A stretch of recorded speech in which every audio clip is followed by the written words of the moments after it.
cái ổn được bắt đầu nha đi từ lon cô để mà chúng tôi không sẽ để chú ý chắc khá là phải điều chắc khá nha P bắt đầu 3 2 1 một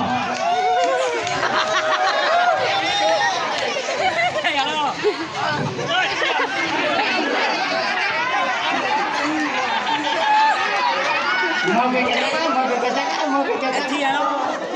Nó chọc khác thế mà.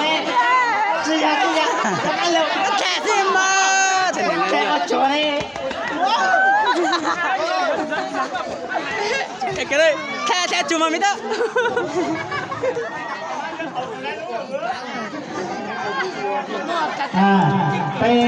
bây để sáng ra xứ là này bây giờ theo cái là để bây xứ là do con nó phải của lần mới giải thể cho mấy blog được coi con nó thì ý tưởng này cho bắt lại Dùng cái công màn đó. cho chơi nó thấy sử dụng cái ô nó thì cho xua hiểu là tao có mà để phải cái nào tôi thì nó về Bắt đầu trò chơi thứ hai.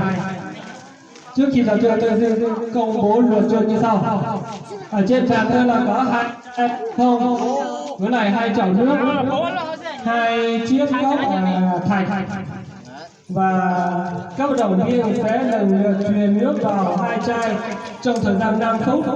Chai nào mà dùng được nước nhiều hơn để khai thác. Nó có lịch khéo.